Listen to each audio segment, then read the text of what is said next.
So we'll continue our discussion on Channukah. Last week we discussed miracles and different things like that. Tonight we'll begin with the famous question and then we'll take it from there.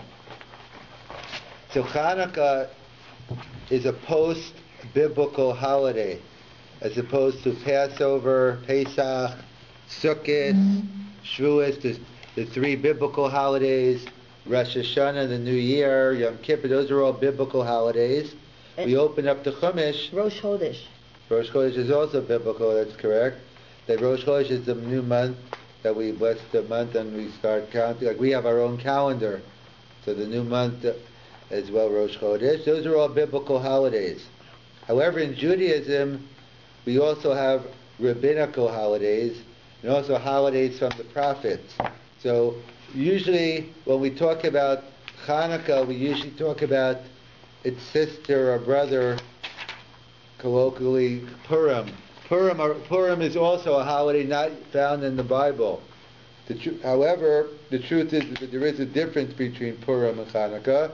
Purim has a book. Correct. There are 24 books. The 24 books of Tanakh. There are 24 books of the writings, the prophets, and the Torah. And Purim has its own book. But Channukah does not have a book. Interesting. What day is Channukah on? The Hebrew date? Anyone know? Obviously tomorrow is December 19th. I don't know what tomorrow is. The 20th. Hey, Kaf. Right, Chaf Hey? The Hebrew day, very good. It's Chaf Hey. The 25th day of the month, Hebrew month of Kislev. That's the month we're in now.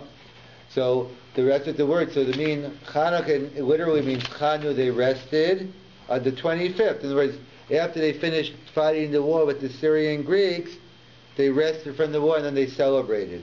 So people say homiletically, they rested on the 25th book. In other words, Channukah was supposed to be the 25th book, but it never made the cut. So that's why we have 24 books. So Channukah is a pure rabbinical holiday.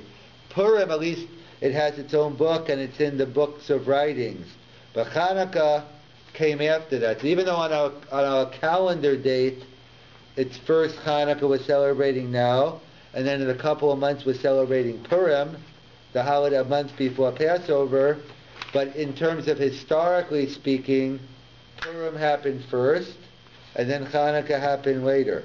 So Purim is, and we didn't have any prophets then. During the time of Purim, we had prophets, Mordechai, Esther. Channukah no longer the time of prophecy. So yeah. Rabbi Green said that Hanukkah happened in the 3rd century before the Common Era. No, when was Purim? Purim was a little bit, I guess, a couple hundred years before. So let's say 500 approximately. Yeah, I don't have the exact date in front of me. So sometime between the two, somebody said, Bible's closed. Tanakh is closed. Right, they canonized and they closed up shop, right. So the question I'm going to discuss tonight, among others, is when Rabbi Yehuda Hanassi, he was one of the great rabbis, he's the one who codified the Mishnah. The Mishnah is in Judaism we have the written law, the 24 books, and then we have the oral law. And oral law is very broad. The Talmud, the Midrashim, everything after that is oral law. Again, why do we call it oral law? Because that's the way it was originally transmitted, orally, from one generation to another.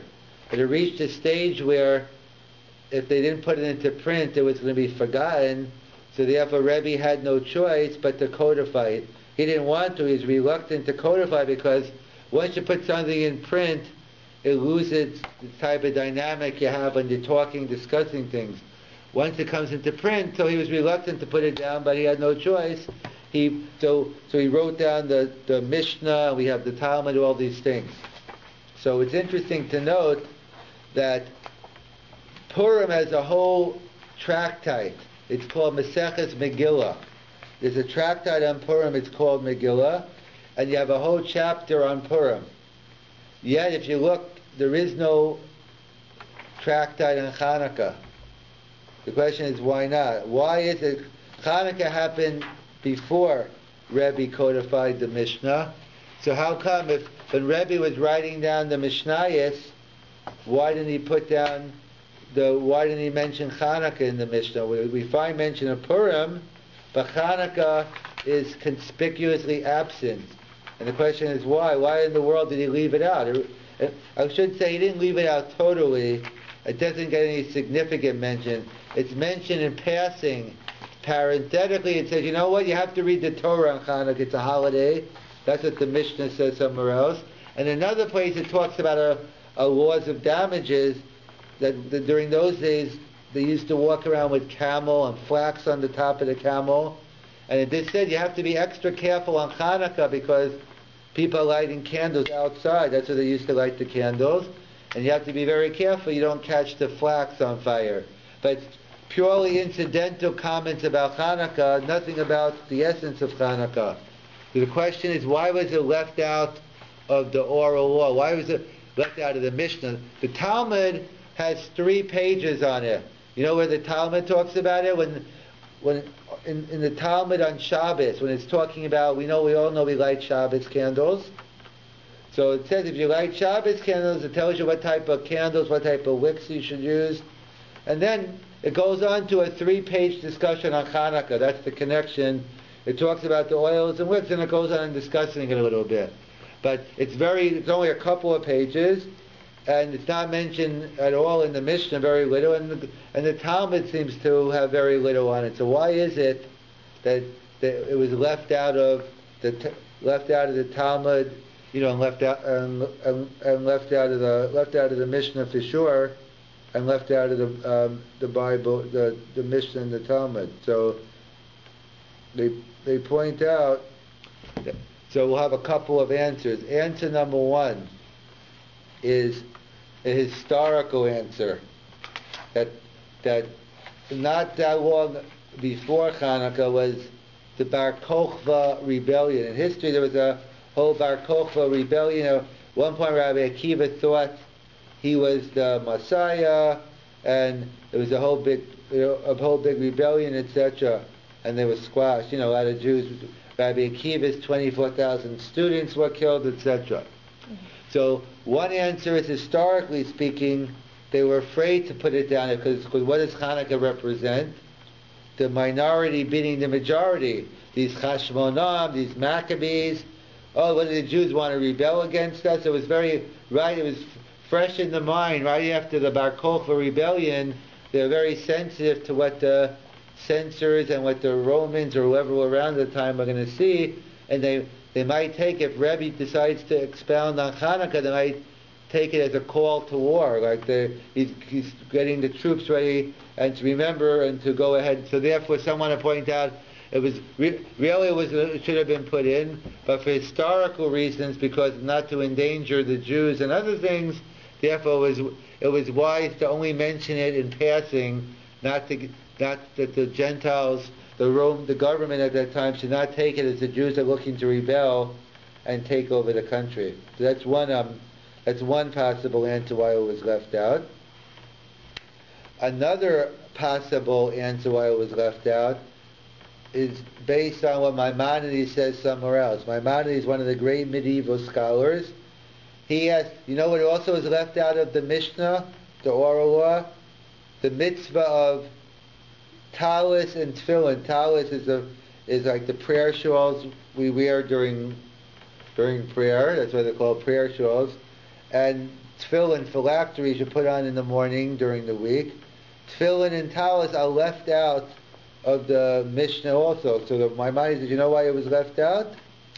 Because if it's so well known, people wear them every day, people see them all the time, there was no need to go into detail in the Mishnah about them. So someone will point out, based on this, so too, since Chanukah was the last of the miracles, the last of the new holidays, it was fresh in the people's mind, there was no need to put it into the Mishnah, because it was something very well known. So something that was very well known, Rabbi didn't find it necessary to put it in because it was common knowledge. When did they write the Mishnah?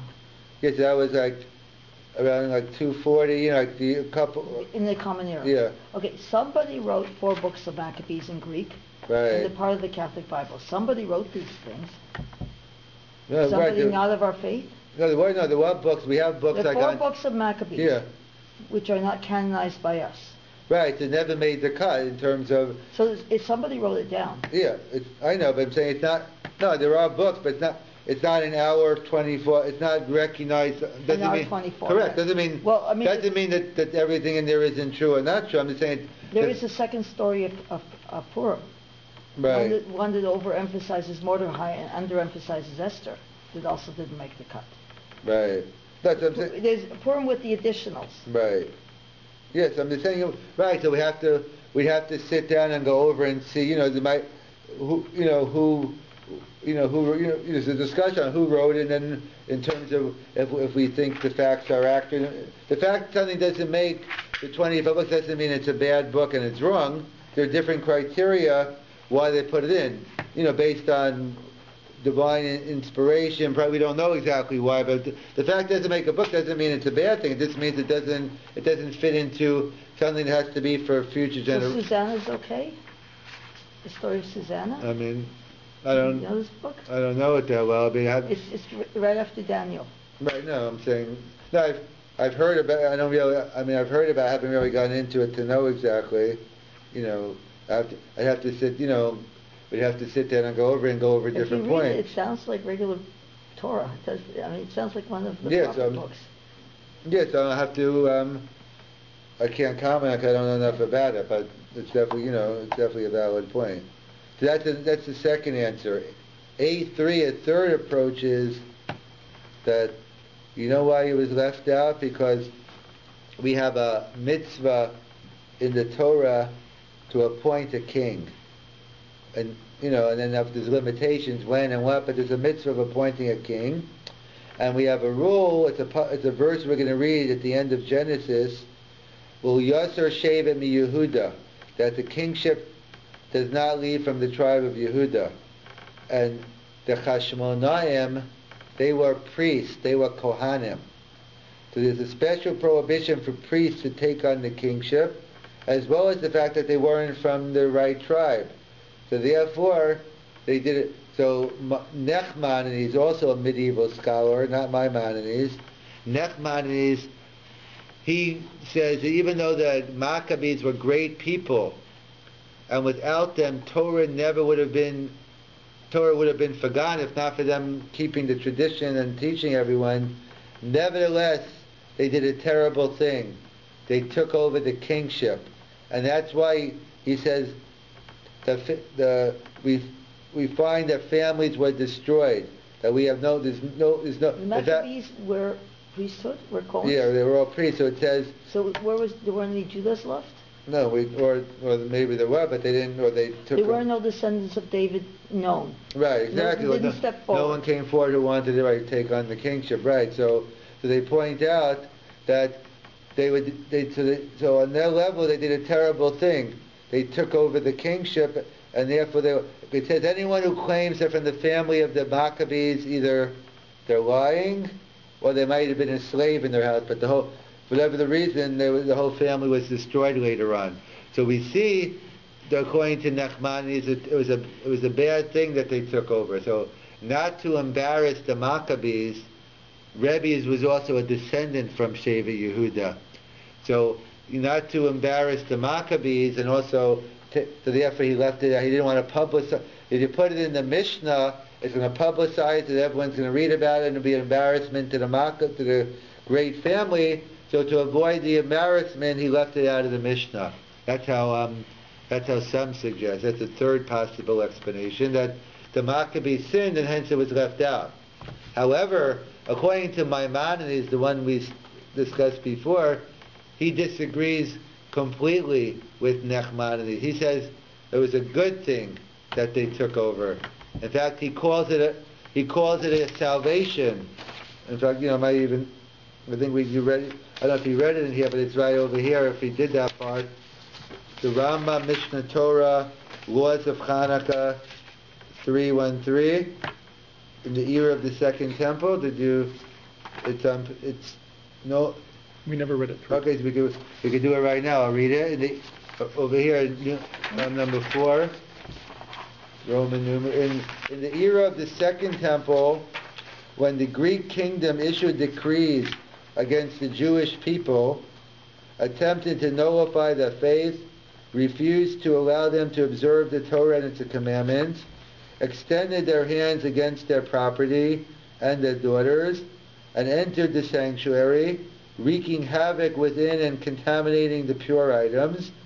The Jews suffered greatly from them, for they oppressed them greatly, until the God of our ancestors had mercy upon them, delivered them from the hand, and saved them. The sons of the Hashmonaim, the high priest, the Maccabees, overcame them, slew them, and saved the Jews from their hand. They appointed a king from the priests, and sovereignty returned to Israel for more than 200 years, until the destruction of the Second Temple.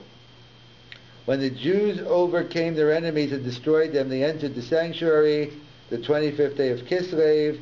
They couldn't find any pure oil, etc., and they found it. So basically the Rambam writes it, but he says for over 200 years that there was Jewish control over Israel. He writes that as a positive thing.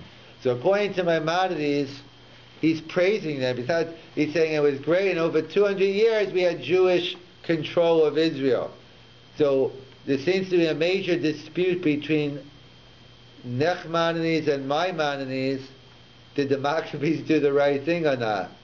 The Maimonides praises them, what a great thing they did. Of course they did the right thing. And Nachmanides says they were great people and did a lot of good, but they did the wrong thing. What's the issue? Who overthrew the Romans? Yeah, eventually, yeah. So the issue is what's the issue here? So we have to go back to understand the mitzvah of appointing a king.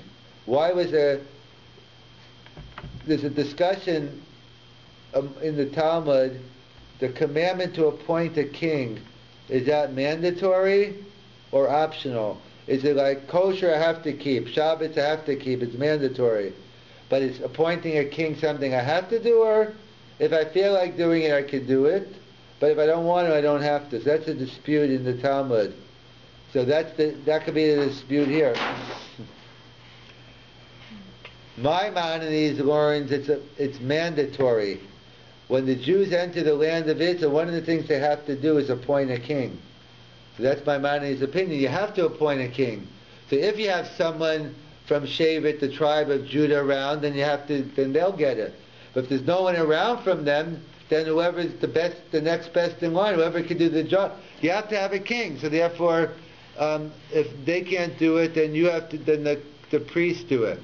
But according to Nachmanides, you don't have to appoint a king. So if you don't have to have a king, so don't appoint anybody. Better not to appoint anyone. So that could be based on the general understanding of whether you have to appoint a king or it's optional. That could be part of their understanding. Maimonides is so pro.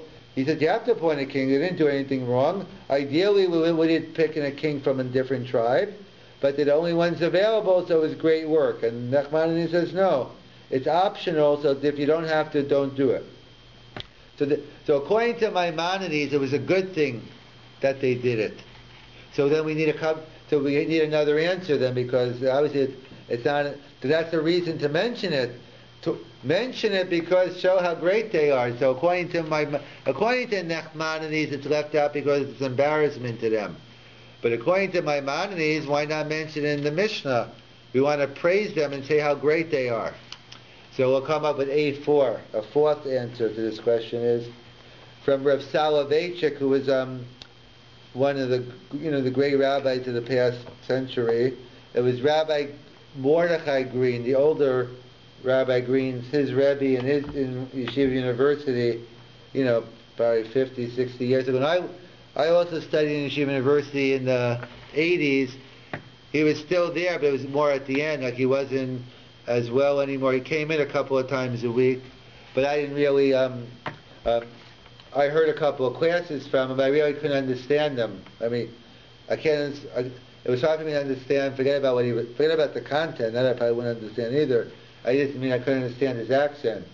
So basically, it would take you about 6 months to sit in the class, and I just considered to sit in the class and stare at the walls for 6 months. It wasn't for me.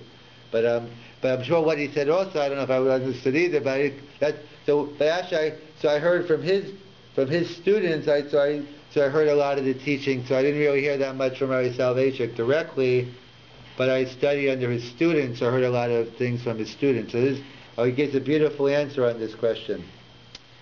He says that the Talmud tells us elsewhere, in one of the tractates, Moed Katan, that if someone burns a Sefer Torah, you see a Sefer Torah burning, a Torah scroll burning, so what do you have to do after? Well, obviously you try to put it out, but assuming you can't have any control and it's burned and that's it. Not usable? Right, it's not usable. You have to bury it. Yeah, that's whatever's left. You have, assuming there's any. But what do you have to do? This like what do you do if one of your close relatives dies? Let's say your parent, brother. So what do you have to do at the funeral? You rip kriya. You have to rip your garment. So same halacha here. If you see a Sefer Torah burning, you have to rip your garment. You have to rip twice. Why twice? Once for the parchment that burned, and once for the letters. So you have to rip kriya twice. One for the parchment that's burning, and once for the letters that's burning. That's one Gemara. I'll give you another Gemara, a question on this, and we'll come up with an answer. There's a famous story, not a pleasant story, but a story that one of the great rabbis, Hananiah ben Trajon, he was being tortured, probably by the Romans, but not, I think it was them, it could have been someone else. Either way, what was clear is he was being tortured. They tortured him. They took a Sefer Torah, they rolled him around it, inside it, and they put it on fire, and they put wool cloths on the, he should suffer, whatever, terrible thing. We don't have to go into the graphic details. So, and they couldn't, basically the guard was there, and the students were there watching. They said, Rabbi, what do you see? Rabbi wanted to teach them the last minute. So the students asked the rabbi, so tell me, what do you see now? So he said, you know what I see now? I see the parchment being burned, but the letters going up to heaven. So the question is, if the letters go up to heaven, so why do we have to, what did we say we have to rip kriya twice? Because once for the parchment, once for the letters. But over here it seems like the letters are going to heaven, so how do we reconcile this apparent contradiction? So Rav Soloveitchik explained as follows. He says, it depends who's burning the Sefer Torah. In the case of the torture, it was a non-Jew, a Roman soldier, someone who was torturing this great rabbi. So all a Gentile, a non-Jew could do is burn the physical. In other words, you don't have the connection, like the two, like the phrase by destruction is churban, physically destroying, and by Chanukah it's tuma, it's defilement, more spiritual. So only a Jew has the specific connection to the Torah could actually burn the letter. In fact, in that sense, ironically, a Jew could do more harm to the Torah than a non. All a non-Jew can do is burn the Torah, and that's it. The letters will go up. But if a Jew, a self-hating Jew, burns the Sefer Torah, he could cause more harm. He has connection to the Torah, and he has the ability to burn the Torah and the letters. So he points out like this. We know the story is, I don't know if I saw it actually in here, I don't know if we're about to read it in here, that's where I cut off. So what happened, when the Jews overcame their enemies and destroyed them, they entered the sanctuary, they found pure oil in the sanctuary, with the exception of they found one closed oil. It contained enough oil to burn for one day, and the miracle happened, and it lasted 8 days. So the question is, how did the oil become defiled? By the Greeks? And so there's a principle, I can't prohibit something that doesn't belong to me. In other words, if I come in here and take this table and say, I want to make it into idol worship. And idol worship is prohibited to get benefit. If I come in to your house, anyone's home, I can't do it. I only can make my own thing. I have to own it. So you can't prohibit something that doesn't belong to you. So the question is, how could the Greeks defile the temple? It didn't belong to them. So what do you mean? What do you mean the oil was defiled? We just finished saying we know it's a Jewish temple, so who cares? They can't defile it. They could destroy it, but they can't defile it. So the answer is, you're right. It wasn't the Greeks who came in. It was the Hellenistic Jews, the Jews who assimilated and took on the Syrian Greek culture. Those are the people who came in and defiled the temple. And it was so it wasn't the Greeks who defiled the temple, it was the Jews. And that's why Rabbi left there. What a tremendous embarrassment to the Jewish people. That the Jewish people, obviously not the ones, the assimilated Jews went in and they did these terrible things in the temple and they caused the temple to be defiled. That's why it was left out of the Mishnah, not to the embarrassment of our own, what a Jew could do is so much worse than, what a non-Jew can do in terms of, when it comes to spiritual, when it comes to, and that's why, in fact, interesting, we have the two types of anti-Semitism. Yes. There's the religious anti-Semitism that basically, that's a kind of like a competition. My religion's better than yours. I'm the force of it. Obviously, on ironic, it doesn't make sense to force someone to worship another religion. Kind of like a story one of the great rabbis said, was one of the priests, the Balachim, wanted to say, "Why don't you convert to my religion?" He says, I'll pay you. I'll give you whatever," he said, "if you convert." So the rabbi said back to him, he said, "I don't know what my father taught me. If I have a fear," that's a horse in Yiddish, "if I have a horse and you have a horse, and you're going to give me your horse plus money, that means my horse is worth more. So if you're paying me to switch, that means you're admitting my religion is better than yours." But it doesn't make sense forcibly to force anyone to worship a religion they don't want to. So one is the religious, and the other is more ethnic. It's like for instance, the Nazis. They didn't see back in the day. There's a discussion whether you're allowed to deny you're a Jew or not. But that's a theological denying, because denying you're a Jew, denying God, etc. But the Nazis, they didn't care if you believed in God, you didn't believe in God. They just care, was your mother Jewish? Maybe even if your father, I'm not sure how far they went. But are you Jewish or not? Blood-wise. So therefore, there's two different types of anti-Semitism. So we have two rabbinic holidays to remember them. One is Purim. Purim is Haman. He's like Haman, the Hitler. He didn't care. Men, women, children, there's nothing he could do. We want you dead in the discussion. When it came to Channukah, it was the Syrian Greeks. They didn't want to kill us. They wanted us to accept their religion. It's only when we refused to, then they came after us. So really the essence of Channukah is a much more spiritual. They wanted us to take on the Greek culture. And that's why when it comes to Purim, we celebrate it in a more physical way. We have meals on both times, but on Purim we have a mandatory meal. And therefore, because since we were persecuted or potentially in a physical way, we celebrate in a physical way. But Chanukah, how do we celebrate? By lighting candles. Candles represents Torah, Jewish education. How do you fight assimilation? By studying, by Jewish education. And those are the two different types of anti-Semitism. Purim is the more physical, and Chanukah is the spiritual. In fact, a couple of weeks ago we read in the Torah that when Yaakov's preparing for the battle with Esav's about to approach, and he says, "God, save me from the hands of my brother, save me from the hands of Esav." So the question is obvious, it's redundant. We already know Yaakov and Esav are brothers. So what do you mean, save me from the hand of my brother? Say either save me from my brother or save me from why? Everyone knows Esav's your brother, so why the redundancy? The Torah never repeats anything, no unnecessary words. So it comes to teach me something. They explain the same thing. The two types of ways, there'll be two types of anti-Semitism. Sometimes they'll come as your brother. Oh, they're your best friends. They want to get you assimilated into marriage, assimilation, and they come as your friend and they want to get... And then the other way is they come as Esav with the sword. We're not interested. Pogroms, we're going to kill you. And those are the two. And those are the two. And interesting, we see. They can kill you with love, or they can kill you with hate. Exactly, that's what it is. And that's why when Yaakov's fighting the angel, also it says it's the picture of a hugging. So hugging can go two ways.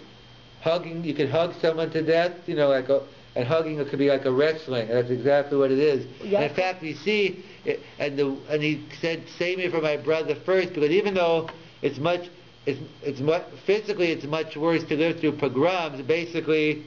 But you know the score. They know you're Jews. They don't want you coming close to them, and there's no problem of intermarriage, assimilation, any of that thing.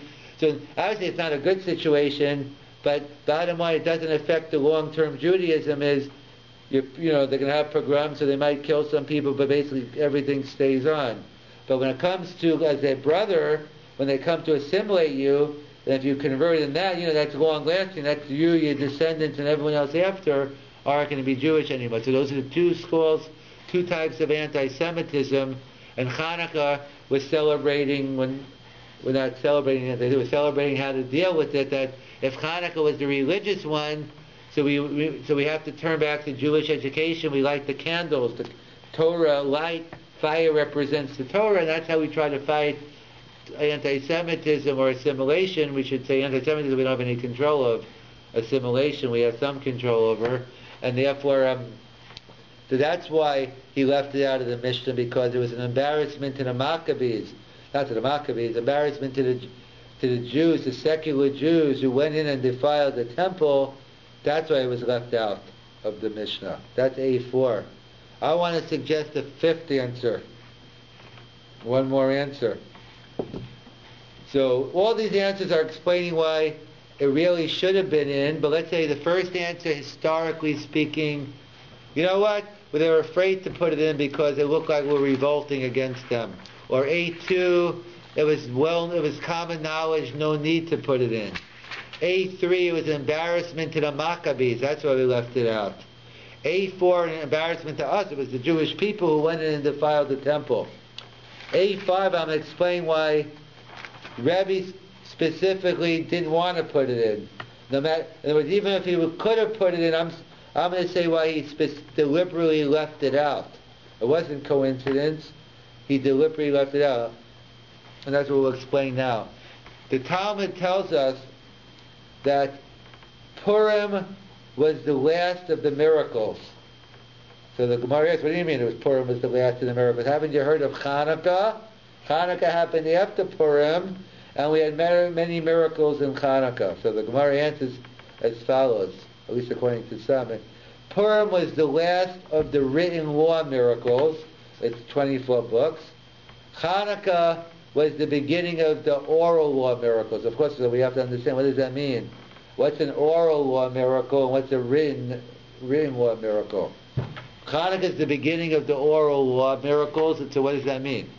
So there's a fundamental difference between the 24 books of Tanakh and oral law. Basically, the 24 books are gifts from God. God gave us the 24 books through the prophecy, and we study them. The oral law is totally different. The oral law is something that us humans work on. In other words, it's a dynamic. If you ever learn Talmud, and if you look at the contrast, if you go to a classical yeshiva where people study Talmud in high school, post high school, you walk in there, like if you're used to studying in a library, you're going to be shocked. A library is very quiet. You walk in there, everyone's screaming, and usually you're learning in partners. No, that doesn't make any sense. It's called the war of Torah. In other words, basically you're just fighting it out logically. No, that doesn't. You're trying to figure it out together. You're fighting. It's not like you're studying with your friend. You're not upset at them. You're just trying to get down, and you're going back and forth. And that's how it works in the Talmud. Question, try to come up with a solution. So the Talmud's all, and the explosion of the oral law began during Channukah time. That's when this explosion came. And in fact, that's what they point out, the difference between Rachel and Leah.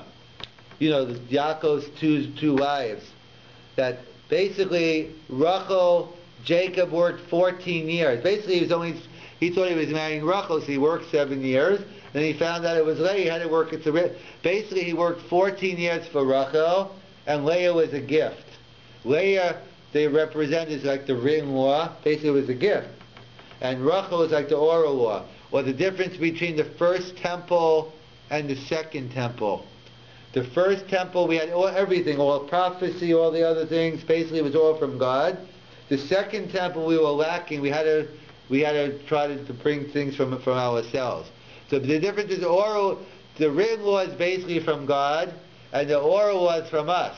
It's our job is to go through. God gives us the principles, and we have to work it through. And it's a dynamic, and it's changing, and we always constantly have to work on it.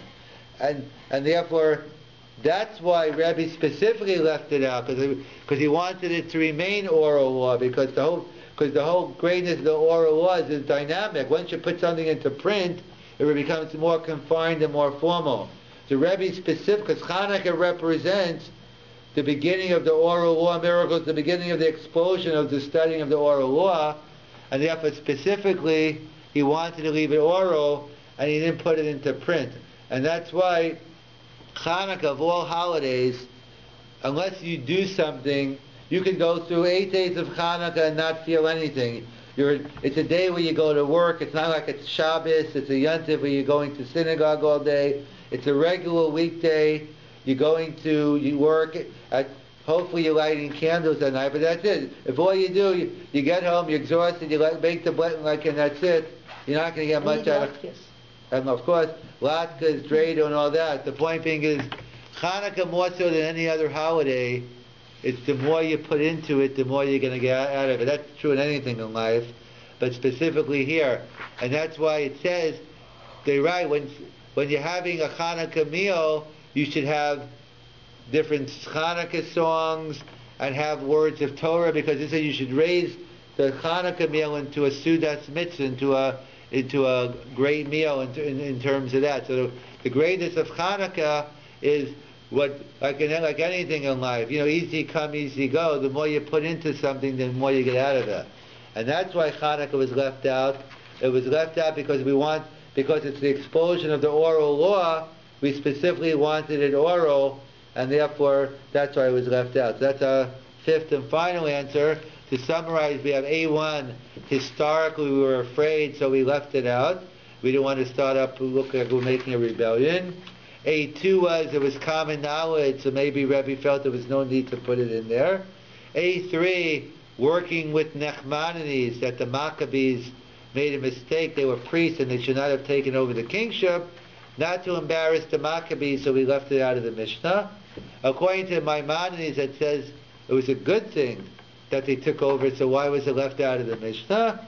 It wasn't because of the Maccabees, because it was the Hellenists, the secular Jews who assimilated, and they went in and defiled the temple.